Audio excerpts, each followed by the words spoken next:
Hello, എല്ലാവർക്കും പുതിയൊരു വീഡിയോയിലേക്ക് സ്വാഗതം. ഞങ്ങൾ ബേദലഹേമിന് പോയിരുന്നു. 2024 രാത്രിയിലാണ് ബേദലഹേമിന് പോയത്. ഇവിടെ നിന്നൊരു ടീമായിട്ടാണ് പോയത്. ഒത്തിരി പേരുണ്ടായിരുന്നു. രാത്രിയിലത്തെ യാത്രയായതുകൊണ്ട് അതിൻ്റേതായ പരിമിതികളുണ്ടായിരുന്നു. ഞാൻ കണ്ട കാഴ്ചകൾ ആണ് ഞാനിവിടെ എല്ലാവർക്കും വേണ്ടി, എല്ലാ പ്രിയപ്പെട്ടവർക്കും വേണ്ടി ഷെയർ ചെയ്യുന്നത്. രാത്രി വെളുപ്പിനെ ഒരു 3 മണി ആയപ്പോഴത്തേക്ക് ഞങ്ങൾ ബേദലഹേമിൽ എത്തിയിരുന്നു. ഒത്തിരി പേര് ചേർന്നുള്ള യാത്രയാണ്ട് ഒരു സന്തോഷമായിരുന്നു.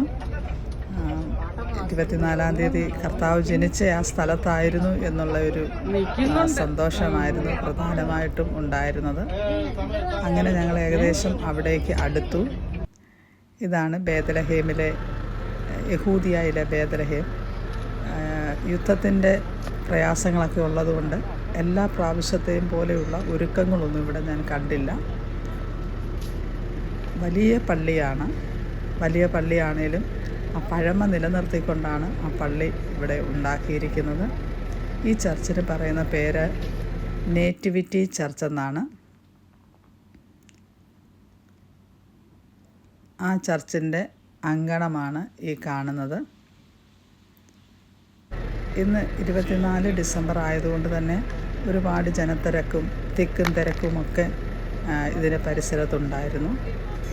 ഈ പള്ളി വലുതാണെങ്കിലും ഇതിൻ്റെ വാതിൽ വളരെ ചെറുതാണ്.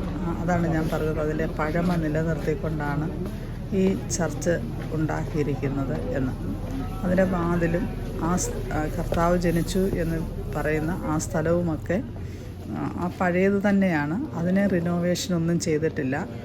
അതിന് മുകളിലോട്ട് എല്ലാ സമുദായക്കാരും അവരുടേതായ ചർച്ചുകൾ ഇതിനോട് കണക്റ്റഡായിട്ട് പണിതിട്ടുണ്ട്. ഇന്നിവിടെ മലയാളം കുർബാനയുമുണ്ട്. അങ്ങനെ അതൊക്കെ അറ്റൻഡ് ചെയ്യുവാനായിട്ടാണ് എൻ്റെ കൂടെ ഉള്ളവർ ഈ ദിവസം തന്നെ തിരഞ്ഞെടുത്തിരിക്കുന്നത്. ഇനി ഇവിടുത്തെ ഈ ക്യൂ നമ്മൾ കാണുന്നത്, ഇതിനകത്തോട്ട് കയറി കഴിഞ്ഞാൽ ആണ് കർത്താവ് ജനിച്ച ആ സ്ഥലമുള്ളത്. അതിനോട് ചേർന്ന് ആരാധന നടക്കുന്നുണ്ട്. ആരാധന മധുവായൊക്കെ നമ്മൾക്ക് കാണുവാനായിട്ട് കഴിയും. ഇതാണ് ആ പള്ളിയുടെ അകവശം. ഇവിടെയും ഒരു ക്യൂ ഉണ്ട്. ഇതിനകത്തൊരു ചെറിയ റൂമുണ്ട്. അവിടെയാണ് കർത്താവ് ജനിച്ചത്.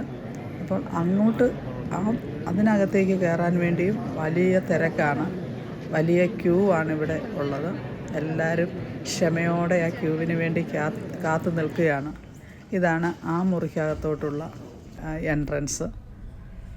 അവിടേക്ക് ആൾക്കാരെ ഓരോരുത്തരായിട്ടൊക്കെ കയറുവാനായിട്ടുള്ള ഇടമുള്ളൂ. കർത്താവ് ജനിച്ചു എന്ന് വിശ്വസിക്കപ്പെടുന്ന ഈ സ്ഥലത്ത്, വിശ്വസിക്കപ്പെടുകയല്ല, ആ കർത്താവിൻ്റെ ജനനം നടന്ന ഈ സ്ഥലം, അവിടെ ഒരു വെള്ളി നക്ഷത്രം കൊണ്ട് മാർക്ക് ചെയ്തിട്ടുണ്ട്. അവിടെ ആൾക്കാർ മുട്ടിന്മേൽ ഇരുന്ന് പ്രാർത്ഥിക്കുകയും അതിൽ ടച്ച് ചെയ്യുന്നതുമൊക്കെ നമ്മൾക്ക് കാണുവാനായിട്ട് കഴിയുന്നുണ്ട്. ഇതാണ് ആ പ്രോപ്പർ പ്ലേസ്. ഇതിനോട് ചേർന്ന് തന്നെ കാലിത്തൊഴുത്തുണ്ട്. പക്ഷേ അതൊന്നും ഷൂട്ട് ചെയ്യുവാനായിട്ട് ഈ തിരക്കിൽ കഴിഞ്ഞില്ല. ഇനിയും തിരക്കില്ലാത്തൊരു ദിവസം ബേദലഹേമിൽ പോകണമെന്ന് ഞാൻ ആഗ്രഹിക്കുന്നുണ്ട്.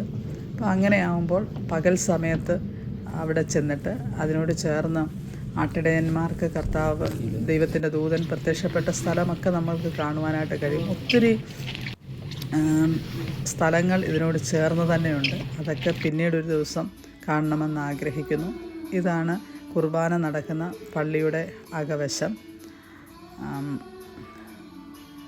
പള്ളിക്കകത്തും ഒത്തിരി പേരുണ്ട്. ഈ ദിവസം എല്ലാവരും തിരഞ്ഞെടുക്കുന്നത് നോയമ്പ് നോക്കുന്നവർക്ക് നോയമ്പ് വീടലിൻ്റെ ദിവസവും ഒക്കെ ആയതുകൊണ്ട് ഇവിടെയുള്ളവർ ഓൾമോസ്റ്റ് ആൾക്കാരും ക്രിസ്ത്യൻസ് 24th തിരഞ്ഞെടുക്കാറുണ്ട്. പള്ളിയിൽ വന്ന് കുർബാന പങ്കുകൊള്ളുവാനൊക്കെ അവർ താല്പര്യപ്പെടാറുണ്ട്. ഇത്രയുമാണ് ഞാൻ കണ്ട കാഴ്ചകൾ.